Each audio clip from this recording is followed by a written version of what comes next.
Assalamualaikum warahmatullahi wabarakatuh.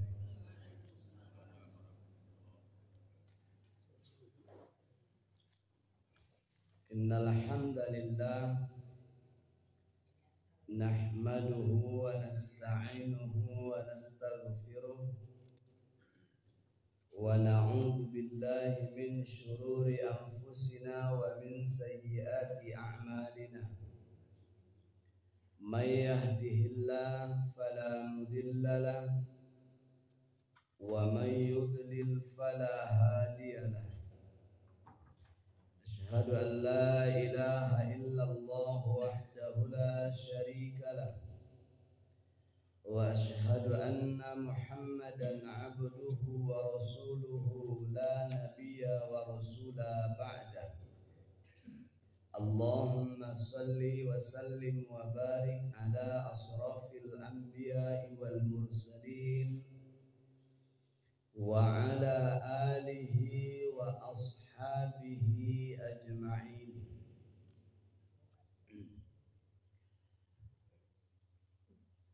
Qala Allah Ta'ala ya ayyuhalladzina amanu taqullaha haqqa tuqatih wa la tamutunna illa wa antum muslimun. Wa qala sallallahu alaihi wa alihi wa sallam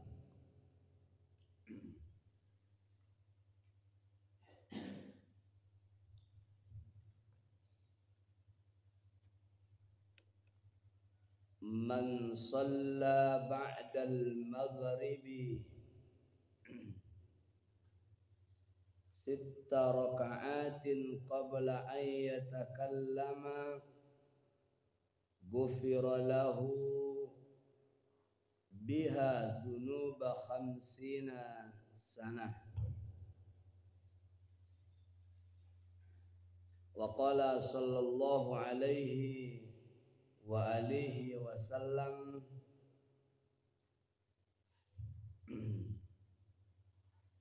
yu'kidu syaitanu ala qaniyati ra'si ahadikum thalatha uqud. Setan itu mengikat tengkuk manusia ataupun tengkukmu ketika kamu tidur dengan 3 ikatan. Idza qama bi kulli uqdatin yadribu 'alaika lailan tawilan fa idza istayqadha fadzakarallahu. Apabila idza nama bi kulli uqdatin, apabila kamu tidur dengan setiap ikatan, yadribu 'alaika lailan tawilan, ikatan itu akan menjadikan tidurmu menjadi tidur lelap dan malammu akan terasa lebih panjang. Itu dengan ikatan setan itu.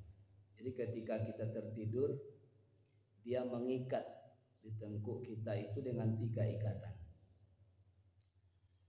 Dan itulah yang membuat tidur manusia itu menjadi terlelap tidurnya, sehingga malam itu terasa panjang. Tapi kata Nabi, fa idza stayqadha fadzakarallahu, apabila engkau terbangun kemudian engkau berzikir, maka terlepas 1 ikatan. Fa idza tawaddaa inhallat inda uqdatan, apabila engkau berwudu maka terlepas pula ikatan yang kedua. Fa idza shalla inhallatil aqdu, apabila engkau salat maka dilepaskan pula ikatan yang ketiga. Fa asbaha, apabila datang waktu subuh, nasitun thayyiban nafsi wa illa asbaha khabithan nafsi kaslanan. Semua manusia itu menjadi lebih segar, lebih fresh, lebih sehat ya, apabila dia melakukan 3 aktivitas itu ketika dia bangun tidur. Wa illa, tapi jika tidak, asbaha khabithan nafsi kaslanan. Jadilah pagi hari manusia itu penuh dengan rasa kesal, kemudian sempit hati, dan kemudian yang muncul rasa malas. Hadis ini diriwayatkan oleh Muslim. Bapak-bapak, ibu-ibu jamaah yang dirahmati Allah, dalam riwayat yang lain Rasulullah sallallahu alaihi wasallam mengatakan, fa innallaha ja'ilun fi baitihi min salati khair. Sesungguhnya Allah itu menjadikan di dalam salat yang dilakukan di rumah itu adalah kebaikan. Salah satu kebaikannya adalah bentuk perlawanan terhadap setan. Kenapa demikian Bapak dan Ibu? Rasulullah sallallahu alaihi wasallam itu orang yang sangat cerdas dalam mengajarkan satu perkara kepada kita umat-umatnya. Rasulullah itu ketika melihat para sahabat, itu kan sahabat itu kalau sholat itu benar-benar sangat rajin ya. Sahabat itu kan rata-rata ibadahnya rajin, karena mereka ingin senantiasa bersama dengan Rasul sallallahu alaihi wasallam baik di dunia dan di akhirat. Mereka tidak mau berpisah dengan Rasulullah. Makanya ketika Rasulullah wafat itu terasa berat bagi sahabat.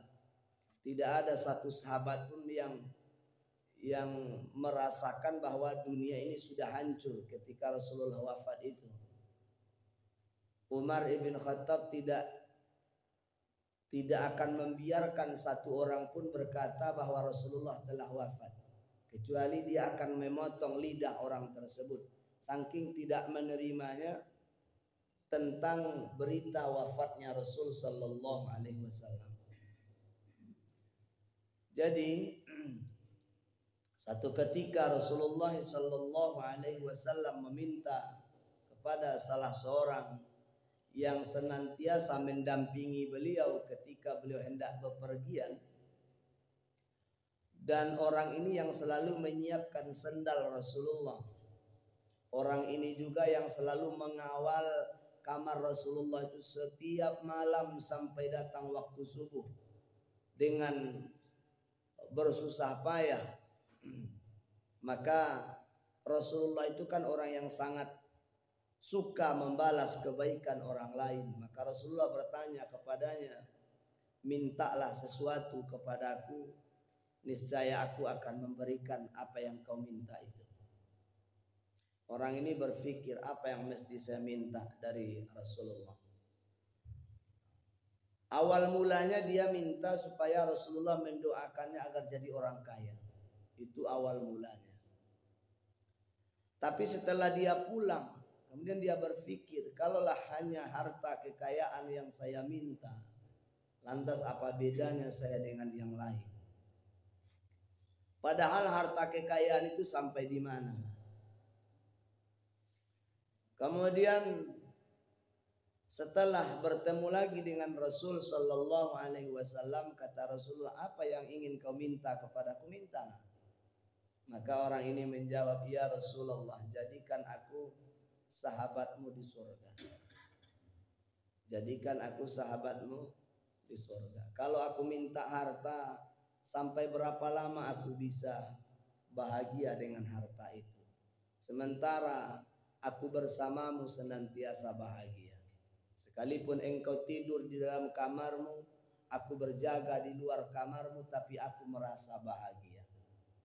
Maka jadikan aku sahabatmu di surga.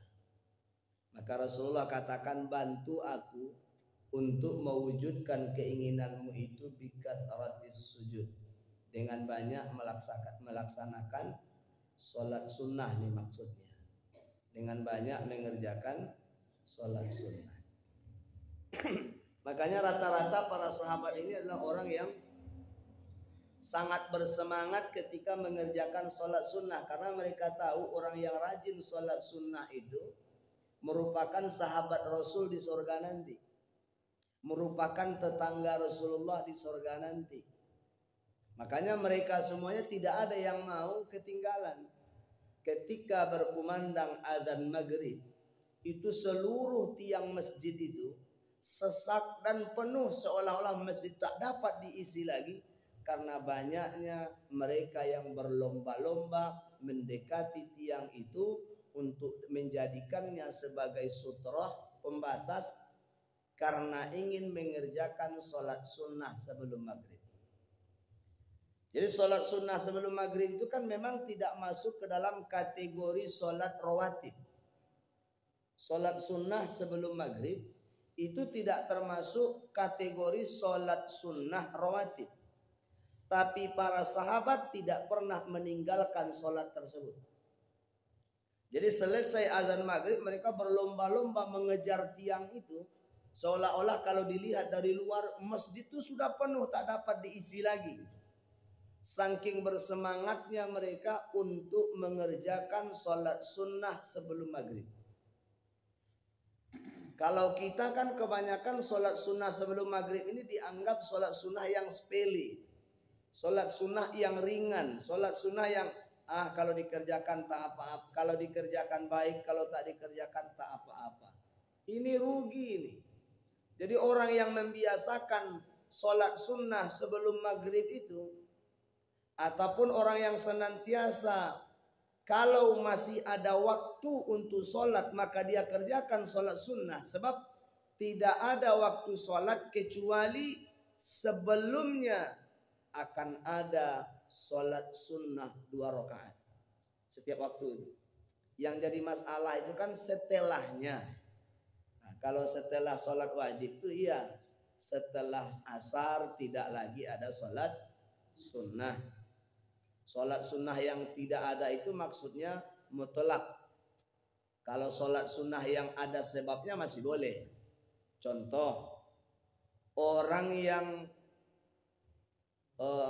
terbiasa sholat tahiyatul masjid, dia asal masuk masjid tak pernah dia lupakan sholat tahiyatul masjid, dan sudah bertahun-tahun dia seperti itu. Satu waktu dia masuk masjid, sholat berjamaah sudah didirikan, maka setelah sholat asar itu dia qada tahiyatul masjidnya, itu boleh, karena Rasulullah mengqada sholat sunnahnya yang tinggal setelah asar. Jadi sholat sunnah beliau kan beliau sholat zuhur, habis sholat zuhur ada tamu yang datang. Begitu beliau mendatangi tamu ini, nah ini bapak-bapak, ibu-ibu, jadi kalau kita dalam urusan sholat sunnah, kalau memang ada tamu boleh mendahulukan tamu itu, baru kemudian sholat sunnah. Rasulullah kedatangan tamu, habis sholat wajib beliau datangi tamu itu, dan beliau niatnya akan sholat sunnah setelah tamunya pergi. Ternyata urusan dengan tamunya ini panjang, sampai mendekati waktu asar baru selesai, dan Rasulullah tak sempat lagi mengerjakan sholat sunnah ba'diyah zuhur. Setelah sholat asar selesai, beliau kerjakan sholat sunnah ba'diyah zuhur itu setelah sholat asar, mengqada. Jadi kalau sholat sunnah yang terbiasa kita lakukan tertinggal, itu boleh kita kerjakan sekalipun waktunya itu seperti misalnya selepas subuh. Selepas subuh, orang masuk masjid. Sholat sudah didirikan, sholat berjamaah sudah didirikan. Sebab Nabi mengatakan kalau sholat, kalau azan, kalau iqamat sudah didirikan, nggak ada lagi sholat sunnah. Nggak ada lagi sholat sunnah. Sekalipun ketika itu kita masih tertinggal 1 rakaat lagi. Nih Bapak Ibu. Jadi ketika kita 1 rakaat, kemudian iqamah berkumandang. Allahu Akbar, Allahu Akbar. Putuskan sholat kita. Karena mengikuti sholat berjamaah, mengiringi takbiratul ihramnya imam itu lebih besar pahalanya ketimbang melanjutkan sholat sunnah. Ini banyak orang dipaksakannya dirinya untuk menyelesaikan sholat sunnahnya itu. Padahal nih takbir sudah qomat sudah dikumandangkan. Imam sudah mulai mengatur shaf. Ketika imamnya bertakbir sementara kita masih sholat, kita rugi besar. Karena mengiringi takbiratul ihramnya imam itu lebih besar pahalanya daripada sholat sunnah. Ada sahabat begitu iqamah mau dikumandangkan, ingat Bapak Ibu, hak memberi isyarat kepada imam itu, kepada muazzin supaya iqamat hanya boleh dilakukan oleh 1 imam rawatib.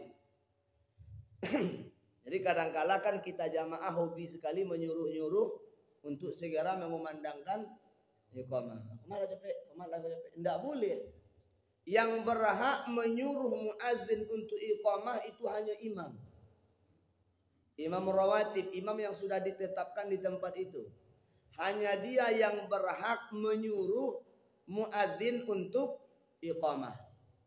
Kalau imamnya sudah berdiri di tempat imam itu, kemudian ia memandang kepada jamaahnya masih ada yang sholat sunnah, imam itu memending dulu, dipendingnya dulu iqamah itu boleh. Tapi kalau dia merasa waktu sudah, kan kita kan punya punya jam digital tuh. Iqamah sekian menit setelah azan. Dan imam merasa sudah cukup itu.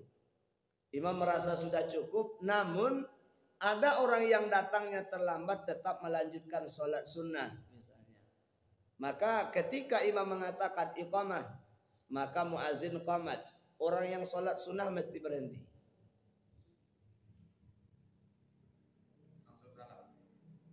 Tidak ada salam Pak. Diputuskan saja sholatnya. Tidak ada salamnya. Diputuskan sholatnya, kemudian ia mengikuti sholat berjamaah. Segera mengatur sholat. Ya. Jadi satu ketika ada sahabat yang seperti itu.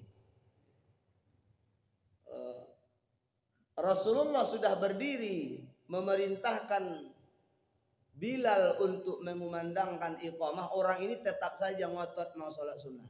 Padahal Rasulullah memberikan isyarat, beliau sudah berdiri di tempat imam. Itu pertanda qomat akan segera dikumandangkan. Orang ini saking gigihnya ingin sholat sunnah. Ingat, kan maksudnya baik tuh. Elok anak maksudnya kira-kira. Saking gigihnya ingin tetap sholat tahiyatul masjid atau sholat sunnah fajar. Sebab tahiyatul masjid ataupun sholat sunnah fajar, sholat sunnah fajar itu disebut juga qabliyah subuh, ya. Jadi qabliyah subuh dengan sholat sunnah fajar itu sama itu juga. Jadi ketika itu dia ngotot ingin mengerjakan sholat sunnah, salah satulah yang 2 itu. Boleh dia niatkan tahiyatul masjid, boleh dia niatkan sholat sunnah fajar. Satu menggugurkan keduanya. Jadi satu sholat itu menggugurkan keduanya. Atau kalau dia niatkan keduanya dalam satu sholat, sama-sama boleh. Tinggal awak memilih leh. Ibu-ibu mau niatkan sholat sunnah fajar boleh, gugur keharusan bertahiyatul masjid. Ibu bapak niatkan tahiyatul masjid, maka terlepas keharusan mengerjakan sholat sunnah fajar. Kalau sholat yang satu itu diniatkan keduanya, tidak masalah. Tahiyatul masjidnya iya, sholat sunnah fajarnya iya. Boleh ya. Ternyata dia masuk masjid itu, sholat berjamaah sudah didirikan. Otomatis dia ketinggalan dua keistimewaan. Yang pertama, keistimewaan bertahiyatul masjid, dan yang kedua kekhususan sholat qabliyah. Kekhususan sholat qabliyah. Rugi dia. Inilah yang harus kita robah cara berpikir kita tentang definisi sunnah. Selama ini kan orang menganggap kalau yang sunnah itu dikerjakan berpahala, ditinggalkan tidak apa-apa atau tidak berdosa. Sebenarnya ya walaupun definisi ini benar, tapi bisa melemahkan. Jadi sebagusnya apa definisinya sunnah itu? Pokoknya ibadah sunnah apa saja yang dinamakan sunnah itu dikerjakan berpahala, ditinggalkan besar ruginya. Jadi kalau kita tinggalkan besar ruginya, otomatis orang tak mau meninggalkannya.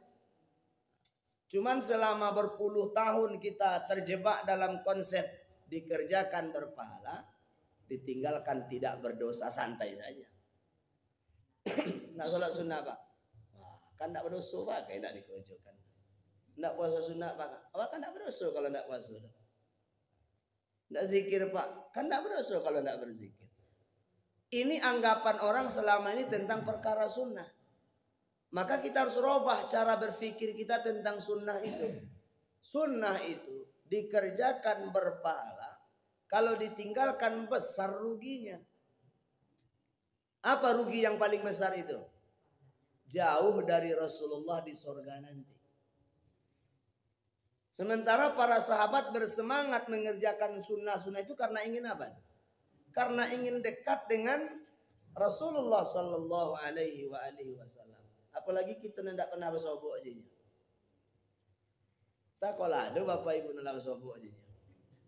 Wah, bola 3 kali tadi masuk bawahnya dalam mimpi. Apa bentuknya? Nyo pakai apa? Pakai belangkon. Nah, itu ndak Rasulullah. Rasulullah ndak dari Jawa. Beliau tuh pakai jas, oh bukan. Beliau itu ndak pernah pakai jas. Beliau itu Ustaz, kumisnya panjang. Oh Rasulullah itu ndak pernah memelihara kumis. Yang beliau pelihara jenggot. Yang suka memelihara kumis itu siapa? Orang Minang. Ayo pak. Yang suka memelihara kumis orang Minang. Orang Minang, coba lihat perhatikan orang-orang awak dari Minangkabau itu hobi sekali memelihara kumis, termasuk orang India. Jadi orang India itu rupanya kalau polisi itu makin panjang kumisnya makin tinggi gajinya. Nah, jadi apa-apa awak yang orang Minang itu mungkin meniru itu orang India.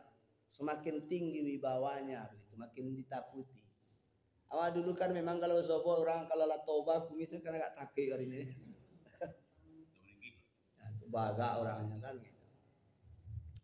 Nah jadi orang-orang seperti kita yang tak pernah bertemu Rasul, orang-orang seperti kita tentu senantiasa berharap ingin bertemu Rasul.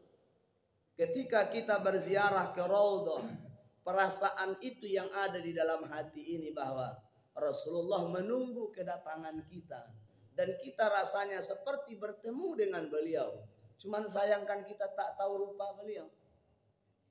Semua orang yang berziarah ke Raudhah pasti merasakan bahwa seolah-olah dia mendatangi Rasul dan seolah-olah Rasul itu duduk lama menunggunya. Seperti seorang ibu yang lama menanti kedatangan anaknya. Begitulah Rasulullah Sallallahu Alaihi Wasallam.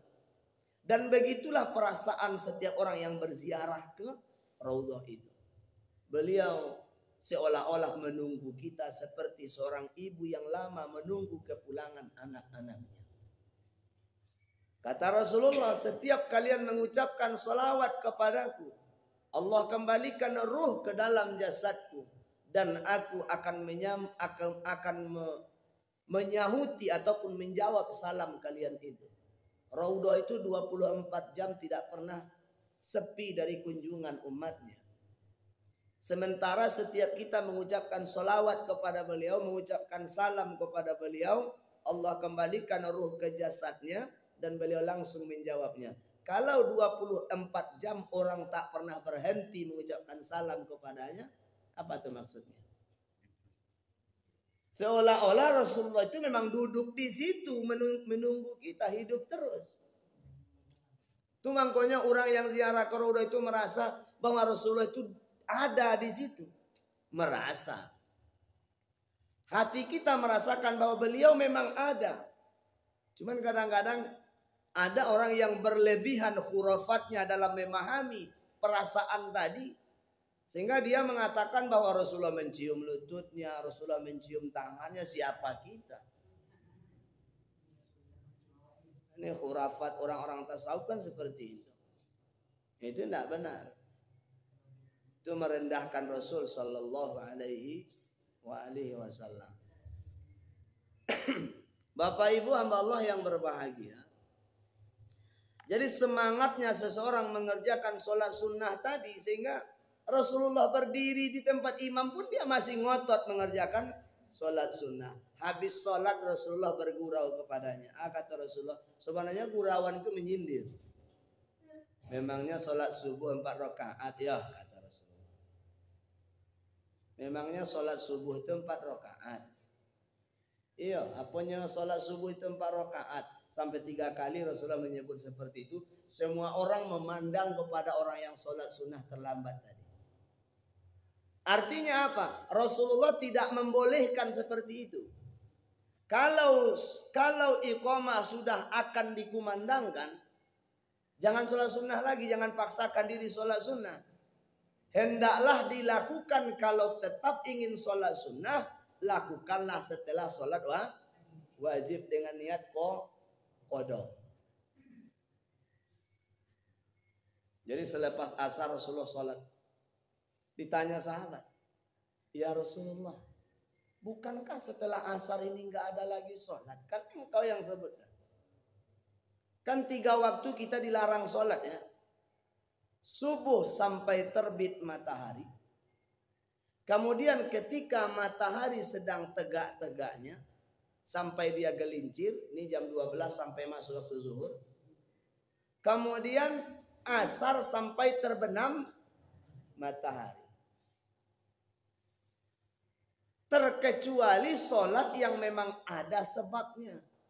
Apa itu sholat yang ada sebabnya? Yang pertama lil wudu, karena berwudu. Jadi orang yang berwudu setelah asar itu masih boleh sholat. Kemudian yang kedua, setelah berwudu dia masuk ke masjid, tahiyatul masjid. Kemudian apalagi? Orang yang mengqadha sholat. Yang keempat, mengerjakan sholat jenazah. Itu sholat yang ada sebabnya. Jadi sholat yang ada sebabnya masih boleh dikerjakan. Sekalipun itu di waktu yang ditahrimkan mengerjakan sholat sunnah.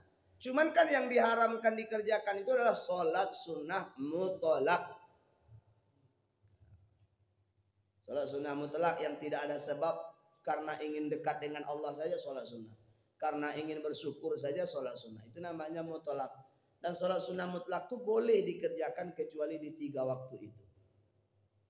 penuh sahabat berlomba-lomba mencari tiang masjid. Nah, jadi ketika Rasulullah Shallallahu Alaihi Wasallam, kita juga Pak Ibu kalau kita mau sholat sunnah, usahakan sholat sunnah itu mepet ke dinding atau mencari tiang, atau usahakan menjadikan orang yang sudah berada di dalam masjid sebagai batas tempat sholat kita. Jangan sholat di tempat yang kosong. Jangan sholat di tempat yang kosong. Misalnya nih 1, 2, 3 dibiasakan sholat di shot ketiga itu, sementara duanya masih kosong, satunya kosong. Jangan dibiasakan sholat sunnah seperti itu. Kalau sholat sunnah usahakanlah merapat ke dinding. Kecuali shot pertama penuh, maka merapatlah ke punggung orang yang ada di shot pertama. Itu aturan sholat sunnah. Tidak bisa kita sholat sunnah di mata raga saja, di mata kona. Kenapa? Selamatkan sholat kita dari lintasan orang dan selamatkan orang melintas dari dosa karena melewati kita yang sholat. Jadi ada dua keselamatan yang dapat di situ. Yang pertama menyelamatkan sholat kita sendiri dari lintasan orang, dan yang kedua menyelamatkan orang lain jangan melintasi sholat kita. Besar dosanya itu. Nah, apalagi bagi laki-laki. Laki-laki misalnya di hari-hari tertentu sendirian, misalnya sholat di belakang sana. Lewat wanita dewasa yang bukan mahramnya, sholatnya batal. Nah, itu makanya harus merapat ke dinding. Kan 3 yang membatalkan sholat laki-laki itu. 1, dilintasi oleh himar, keledai. Dilintasi oleh anjing hitam. Dan yang ketiga, dilintasi wanita yang bukan mahram yang sudah dewasa. Makanya Pak, kalau sholat di ladang, sholat di sawah, pakailah sutroh. Orang yang sholat tidak pakai sutroh di ladang, di sawah, atau di lapangan lah pokoknya, dilintasi oleh 3 makhluk ini batal sholatnya laki-laki.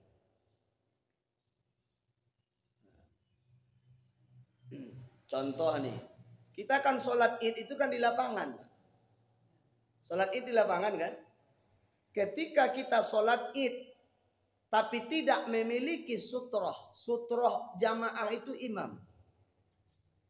Sutroh jamaah itu imam. Jadi kalau imamnya sudah duduk di tempatnya, berarti seluruh jamaah ke belakangnya sudah memiliki sutroh. Kalau dilintasi tak apa-apa lagi. Tapi ketika imam belum berdiri di tempat imam itu, kan banyak tuh kadang-kadang orang yang tidak tahu aturan. Kenapa saya katakan tidak tahu aturan? Sudah jelas ke lapangan, masih saja sholat sunnah. Memangnya ada sholat sunnah di lapangan? Sholat sunnah di lapangan itu kalau tidak khauf, istisqa, khusuf, sholat id, itu yang ada. Oh, itu dianggap ada puluh tahiyatul lapangan. Jadi dia berdiri di, mungkin saja kita berbaik sangka saja, mungkin dia ada sholat sunat yang lain lah, atau sholat duha dia di sana, kan bisa jadi, atau sholat suruk dia di sana. Tapi kalau disebut sholat suruk nggak cukup syarat. Sholat suruk kan di masjid ya. Kata Nabi, man ghada fi jama'atin, siapa yang sholat subuh berjamaah, kemudian thumma yaq'udu, dia duduk dulu di masjid itu, wa yadhkurunallah, kemudian dia berzikir kepada Allah. Boleh zikir ya, zikir pagi sore, atau zikir setelah sholat, atau dia baca Quran atau tadabbur Al-Quran seperti ini. Hatta tatlu as-syams, sampai terbit matahari. Setelah terbit matahari dia sholat 2 rakaat. Itu disebut dengan sholat sunnah isyraq. Nama waktunya syuruk. Sebenarnya kalau nyebut sholat syuruk pun tidak masalah. Dia sebut sholat isyraq pun tidak masalah. Cuman kalau syuruk itu proses terbitnya, kalau isyraq itu sholatnya. Jadi dia sholat 2 rakaat selepas terbit matahari itu, maka baginya pahala kata Nabi seperti haji dan umroh, sempurna, sempurna, sempurna. 3 kali Nabi menyebutnya sempurna. Bagi orang yang tidak tahu, habis pengajian pulang. Saya ada pengajian subuh sekali di mereka sebenarnya minta saya tiap bulan, cuman jauh di Pasaman. Jadi sejak sudah hari raya petang lah, usahakanlah Ustadz sekali sebulan subuh berjamaah. Jadi dari malamnya kita ngaji sampai subuhnya, artinya habis maghrib ngaji, habis isya ngaji, kemudian istirahat, nanti habis subuh ngaji lagi. Ponek waktunya. Mereka mintanya setiap bulan, tapi belum saya pastikan entah yun entah tidak. Kata saya gini saja, kalau kebetulan saya pulang, saya usahakan di hari Ahad. Artinya hari Sabtu malam Ahad itu bisa ngaji, pagi Ahadnya juga bisa ngaji. Kenapa? Karena banyak jamaah masyarakat yang tidak tahu selama ini habis subuh zikir sebentar mereka pulang. Habis subuh zikir sebentar mereka pulang. Kebetulan saya menerangkan kajian tentang hal yang seperti ini, disinggunglah tentang masalah ibadah Isra ini. Oh, baru tahu kami. Ternyata ada sholat sunnah. Iya. Pahalanya begini besar. Iya. Jadi sampai dengan saat ini masih banyak umat Islam itu yang tak tahu fadilah sholat Isra ini. Cuma Bapak Ibu, dia kan ada syarat. Apa syaratnya? Mesti sholat berjamaah di masjid, kemudian duduk dulu di masjid itu sambil berzikir sampai terbit matahari, baru kemudian sholat 2 rakaat. Jangan mikirkan kalau mak di awak saja sholat berjamaah di masjid langsung pulang, ala ngopi-ngopi di rumah baru sholat suruh, tidak cukup syarat lemak. Sholat duha yang mulia lah. Nah, kalau sholat Isra itu tidak dapat lewat itu fadilahnya. Jadi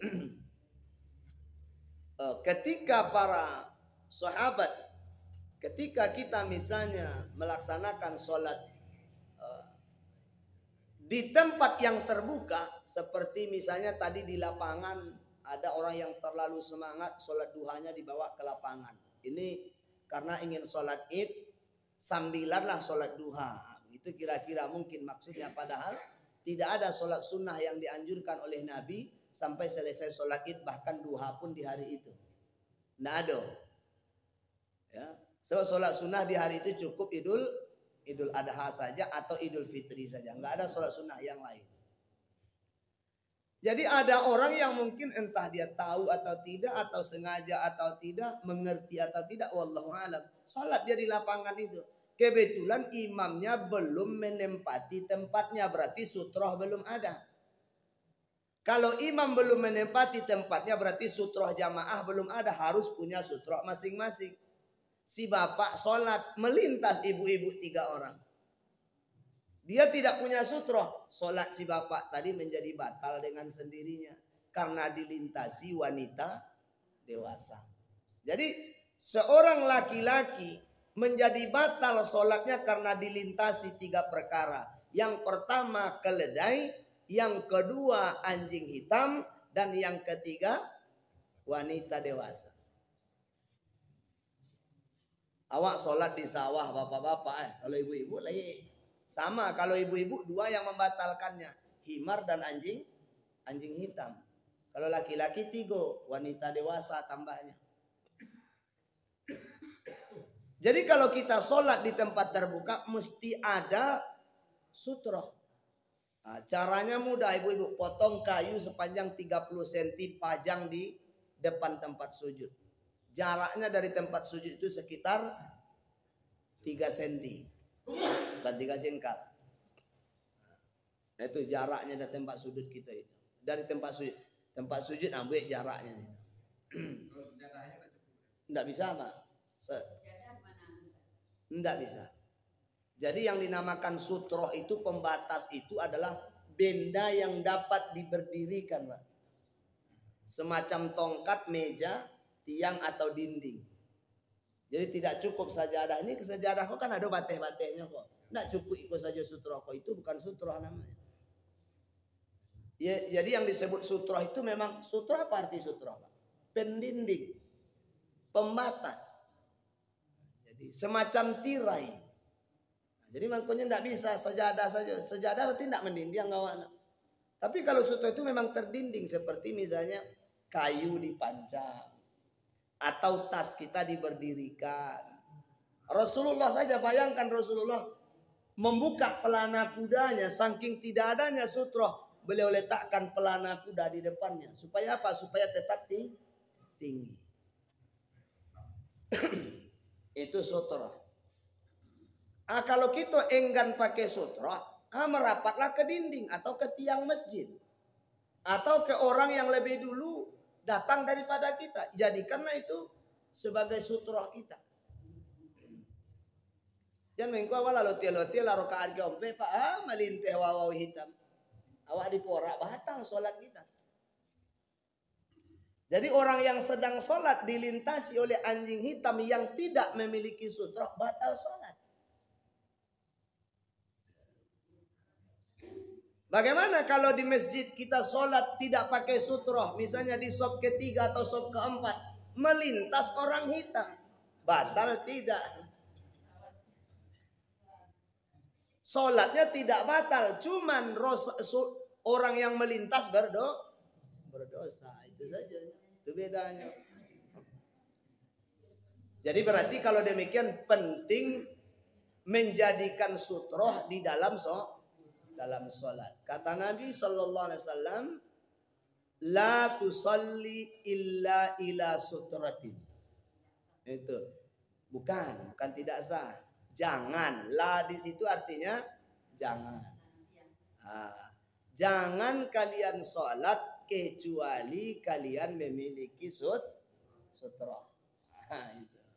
Jangan sholat kata Nabi kecuali menghadap kepada sutroh. La sholata ila sutratin.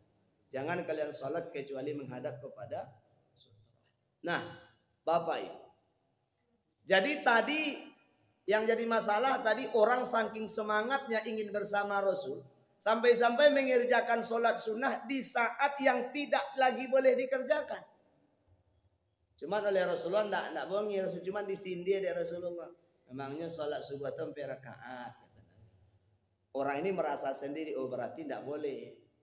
Kenapa? Kalau qomat sudah dikumandangkan. Jadi kalau qomat sudah dikumandangkan, kita masih ada sholat 1 rakaat lagi, batalkan sholat kita. Kejarlah iqomat itu, jawab qomat itu, kemudian iringi takbir imam. Itu lebih besar pahalanya.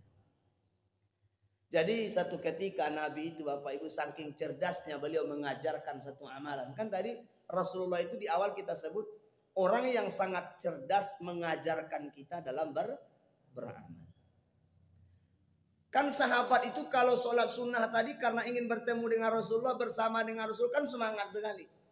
Jadi mereka itu Bapak Ibu, kalau sholat sunnah itu seluruhnya di masjid. Qobliyahnya di masjid, ba'diyahnya di masjid. Tiap hari Nabi perhatikan itu.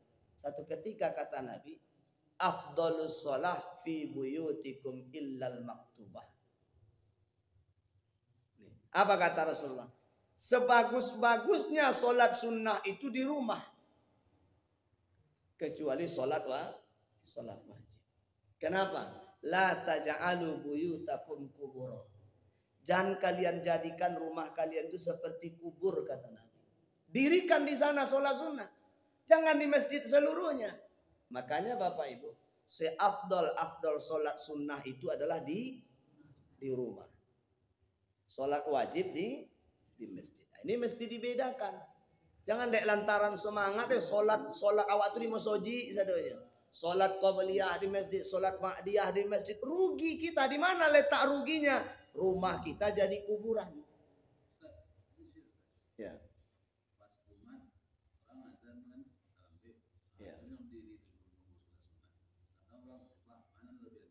Ya, di sini ikhtilaf Pak ya. Ikhtilaf. Jadi dalam mazhab Syafi'i dengan mazhab yang lain itu ada perbedaan.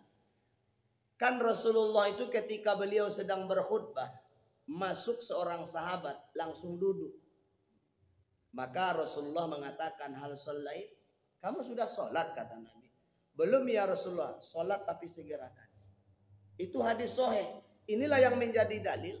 Ketika hari Jumat, kalau laki-laki terlambat datang ke masjid, sementara khatib sudah naik ke atas mimbar, maka dia tetap harus mengerjakan sholat tahiyatul masjid. Itu hari Jumat ya. Harus Pak. Cuman bedanya ada. Bedanya. Kalau ketika khatib sudah naik mimbar, azan berkumandang, si khatib belum berkhutbah, di sini terjadi ikhtilaf. Apa ikhtilafnya? Ada yang mengatakan tunggu azannya dulu, baru kemudian sholat. Ada yang mengatakan langsung sholat dulu karena mendengarkan khutbah lebih penting. Jadi tergantung sikap orangnya lain. Anak joleh kondisinya tidak boleh langsung duduk bagi laki-laki masuk masjid ketika khutbah akan dimulai, atau apalagi ketika khutbah sudah dimulai. Tidak boleh dia langsung duduk. Tetap dia mesti sholat tahiyatul masjid. Nah kalau begitu pentingnya tahiyatul masjid, seolah-olah tahiyatul masjid ini seperti sholat wajib. Rasulullah mengatakan, jangan kalian berdiri, jangan kalian duduk dan berbicara sebelum kalian sholat 2 rakaat, kata Nabi. Idza dakhala ahadukumul masjid, apabila kalian masuk masjid, jangan kalian bicara, jangan kalian langsung duduk, kata Nabi, kecuali sholat 2 rakaat. Inilah pentingnya perintah sholat tahiyatul masjid. Bahkan ketika beliau membaca khutbah pun ada orang yang masuk, tetap beliau isyaratkan sholat 2 rakaat, kata Nabi. Tapi segerakan. Nah, maksud segerakan itu apa? Apakah bacaan gitu dicopek-copekkan? Nah. Jangan mereka serupa kereta api pula. Bukan. Maksud segerakan itu tidak pakai iftitah, tidak pakai ayat, langsung Fatihah saja. Allahu Akbar. Selesai Fatihah waladdallin, amin. Gak usah pakai ayat lagi. Ruku gak usah pakai tasbih lagi. Cukup berhenti saja nak. Sami Allah liman hamidah. Cukup Rabbana lakal hamdu saja. Jangan dibaca Rabbana lakal hamdu mil as-samawati, panjang pun nah. Sehingga hilang kesempatan mendengarkan khutbah. Jadi maksud segera di situ, kalau misalnya tasbih biasanya 3, jadikan 1. Kalau biasanya tahiyatnya yang panjang, jadikan yang pendek. Kalau biasanya kita pakai ayat, jangan pakai ayat. Memang boleh sholat tahiyatul masjid itu tak pakai ayat. Hafsah bintu Umar radhiyallahu taala anha, radhiyallahu taala anhuma. Oh, Hafsah itu kan putrinya Umar. Itu kan sekaligus istri Nabi. Jadi orang kalau melimpi-limpi sebenarnya. Mari sobika melimpi-limpi. Hafsah itu putrinya Umar, istrinya Nabi. Artinya hubungan Umar dengan Nabi apa? Mertua dan menantu. Ali dengan Fatimah punya anak. Anaknya Fatimah ini punya anak namanya Zainab. Zainab dinikahilah de Umar. Padahal itu cucu Nabi. Jadilah anak Umar menikah dengan Nabi, cucu Nabi menikah dengan Umar. Kalau di awak sih kok jodoh anak tuh, Pak. Orang ini viral tuh, ya luar biasa. Tapi kenapa dilakukan Umar? Itu kan ditanya Umar tuh, wahai Amirul Mukminin, kenapa kau lakukan ini? Apa kata Umar? Apa hubunganku dengan darah Rasulullah kalau bukan menikahi salah satu keturunannya? Kalau anakku si Hafsah, ada hubungannya dengan Nabi. Karena dia istrinya Nabi. Aku ini apa hubunganku dengan Nabi? Tidak punya hubungan apa-apa. Maka darah keturunannya harus aku hubungi. Harus berhubung dengan diriku. Maka dinikahinya lah cucu Nabi sallallahu alaihi wasallam. Gitu. Allah yang berbahagia Bapak dan Ibu. Jadi kata Nabi melihat sahabat yang semangat sholat ba'diyah, sholat qabliyah, sholat ba'diyah di masjid. Kata Nabi, kalian jangan kalian jadikan rumah kalian itu seperti kuburan. Sholat di rumah kata Nabi. Kalau sholat sunnah lebih rancak di rumah pada di masjid. Ibu-ibu, bapak-bapak habis sholat wajib, zikir, pulang. Sampai di rumah baru sholat. Itu seafdal-afdalnya sholat sunnah. Kata siapa tuh? Kata Nabi. Sholat sunnah itu paling afdal di rumah. Tapi sholat wajib itu di masjid. Nah, yang menjadi ikhtilaf, yang menjadi perselisihan Bapak dan Ibu, antara sholat qobliyah dengan ba'diyah. Kalau sholat qobliyah kata ulama, karena kita dianjurkan bersegera mengikuti takbiratul ihramnya imam, maka biarlah qobliyah dikerjakan di masjid. Karena itu lebih utama. Kenapa? Kalau kita sholat sunnah di rumah nanti khawatir tak dapat takbiratul ihramnya imam. Makanya diajarkan Nabi, sholat qobliyah kalian di masjid ini. Kenapa? Karena kalian dianjurkan mengikuti imam. Tapi kalau sholat ba'diyah jangan disiko juga dibuek, kata Nabi. Bueklah di rumah masing-masing. Nah, itu. Jadi seabdal-abdalnya sholat sunnah itu adalah memang di rumah. Pertanyaannya cie, batu, Bapak. Kalau kita sholat sunnahnya di rumah, kadang-kadang tidak terkojuan nih. Coba tidak terkojuan lah, banyak pula kegiatan lain sampai di rumah. Kadang anak, kadang cucu, kadang induknya anak, kan gitu. Macam-macam Banyak yang mengganggu kan begitu. Jadi kalau ada gangguan, khawatir tidak bisa mengerjakan sholat sunnah itu di rumah, maka kerjakan itu di masjid. Tapi selagi bisa di rumah, usahakanlah sholat sunnah itu di rumah. Atau membaginya, dibagi sholat sunnah itu. Kan sholat sunnah misalnya sholat sunnah zuhur itu kan ada 4 rakaat setelah zuhur kan. Kata Nabi, man hafaza, siapa yang memelihara 4 rakaatin, 4 rakaat sholat sunnah sebelum zuhur, ditambah 4 rakaat sholat sunnah sesudah zuhur, Allah haramkan dia masuk neraka. Nah, 4 rakaat sholat sunnah setelah zuhur itu kan bisa dibagi 2 tuh. 2 di masjid, 2 di rumah. Sama saja sholat sunnah setelah Jumat. Bapak Ibu, tidak ada, ini khusus bagi kita laki-laki, di hari Jumat tidak ada qobliyah Jumat. Jumhur ulama mengatakan tidak ada qobliyah Jumat. Yang ada sholat sunnah mutlak di hari Jumat. Waktunya mulai dari waktu duha itu sampai berdiri Jumat. Sholat sunnah lah. Sholat sunnah mutlak namanya. Boleh. So hari itu pokoknya dari pagi sampai datang waktu Jumat. Sholat sunnah dia boleh. Namanya sholat sunnah mutlak. Tapi kalau qobliyah Jumat tidak ada. Tidak ada qobliyah Jumat. Sholat sunnah sebelumnya tidak ada. Tapi sholat sunnah ba'diyah Jumat ada. Nabi mengerjakannya dengan 2 cara. Kalau dia kerjakan di masjid dengan 4 rakaat, 2 kali salam. Kalau beliau kerjakan di rumah dengan 2 rakaat. Nah, jadi sholat ba'diyah Jumat itu ada 2 caranya. Sholat ba'diyah Jumat di masjid 4 rakaat, 2 rakaat salam, sambung balik 2 rakaat salam. Kalau kita kerjakan di rumah cukup dengan 2 rakaat saja. Bagaimana kalau dibagi? Ya, boleh 2 rakaat di masjid, 2 rakaat di rumah. Jadi sholat yang ada di hari Jumat itu sholat ba'diyah Jumat. Kalau qobliyah Jumat tidak ada.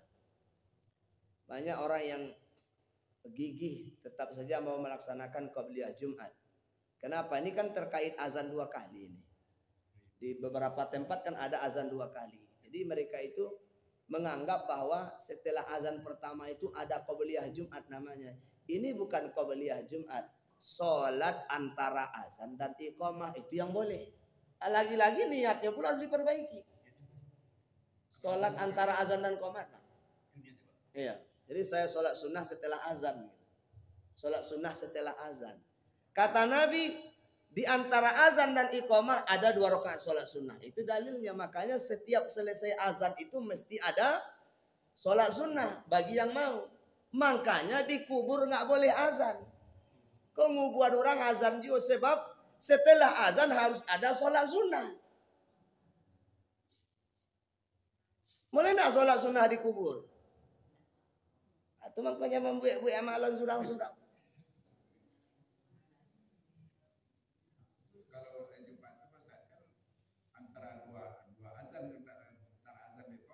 Ya, jadi azan yang pertama itu dengan azan yang kan kalimatnya baina bukan bainal azan wal iqamah, Pak. Ada sholat sunnah di dua azan. Di sana dua azan disebut. Cuma maksudnya adalah azan pertama itu adalah azan, azan kedua itu adalah iqamah. Nah, itu ya. Dan lagi pun ini azan pertama ini Pak sunnah khulafah itu, sunnah khulafaur rasyidin. Kapan azan pertama itu diadakan? Di masa Utsman ibn Affan. Di masa Utsman bin Affan lah ada azan dua kali di hari Jumat. Azan pertama kira-kira jam 11. Azan kedua pas masuk waktu. Orang yang azannya sekarang 2 kali di hari Jumat itu tidak jauh sobok waktunya, Pak. Nah, masuk waktu azan sekali, kemudian azan sekali lagi. Tidak jauh batomunya. Jadi kalau mau azan 2 kali, azanlah jauh sebelum masuk waktu. Sehingga orang bertanya-tanya, pada jam 10 lah azan orang. Oh, kan hari Jumat. Itu tujuan Utsman dulu mengingatkan. Dan azannya itu dilakukan bukan di masjid. Di pokan, Pak, di pasar, di jalan-jalan. Jadi kalau nak azan 2 kali, nak mengamalkan sunnah khulafaur rasyidin itu, mestinya dibuat tempat azan di pokan Komi dan Ciang. Jadi hari jam 11 azan itu sekali. Supaya orang di pasar itu mengerti, mengazan. Oh, ini hari Jumat. Dan Utsman melakukan itu memang di pasar. Bukan di masjid, di pasar dilakukan oleh Utsman. Nah, cuma yang menjadi dasar hukum yang pertama, azan 2 kali ini boleh atau tidak? Maka jawabannya boleh. Kenapa? Karena Rasulullah telah membuat SK. Apa SK-nya? Alaikum bisunnati wa sunnatil khulafair rasyidin. Ikutilah sunnahku dan sunnah khalifahku yang cerdas. Utsman ini termasuk khalifah Rasul. Maka apa yang dilakukan Utsman boleh diikuti. Itu dalilnya, Pak. Cuman cara mempraktekannya salah. Cara salah mempraktekannya, mestinya azan itu dilakukan di mana? Di jalan. Dan kapan diwaktukan? Jauh sebelum masuk waktu. Orang yang sekarang masjidnya azan 2 kali, dilakukan di masjid itu juga, dan diwaktukan di waktu yang hampir bersamaan. Masuk waktu dulu baru azan sekali, setelah itu baru azan sekali lagi. Berarti yang salah itu kita yang salah praktek sebenarnya. Ya, salah penafsiran. Baik, nah kembali kepada pokok persoalan tadi. Kecintaan kita terhadap sholat sunnah itu akan menghantarkan kita berdampingan dan bertetangga dengan Rasul Sallallahu Alaihi Wasallam. Jadi intinya kajian kita gini apa kok? Kalau kita ingin bertetangga dengan Rasulullah di surga nanti, maka banyaklah mendirikan ibadah-ibadah sunnah, khususnya sholat sunnah. Demikian kajian pada pagi hari ini. Ya. Ini mengenai sholat isyraq tadi, Pak. Isyraq. Ya. Apakah langsung kan waktu masuk? Sekarang masuk nih. Jam 16.10, Pak. Ya. Ditunggu dulu atau kan? Ini jam ini kan sudah diformat lewat 10 menit dari waktu. Sebenarnya kalau waktu sholatnya itu, Pak, begitu terbit ditunggu waktu dulu 12 menit. 12 menit. Iya, 10 sampai 15, Pak. Jadi 10 dan 15 itu dibuatlah antara itu 12. Jadi jaraknya itu waktu proses terbit nggak boleh sholat. Nah, waktu proses terbit itu antara 10 dan 15 menit. Maka ditetapkan bahwa setelah terbit itu dinyatakan suruk terbit, nanti 10 menit baru sholat. Cuman jam kita ini konon katanya saya sudah tanya, sudah pastikan ini sudah diformat bahwa sudah dilebihkan 10 menit dari waktu suruknya. Iya. 15 ya. Nah, berarti ini sudah kalau lah bunyi berarti sudah bisa sholat. Nah, ya. Baik, Pak ya. Subhanakallahumma bihamdika asyhadu an la ilaha illa anta astaghfiruka wa atubu ilaik.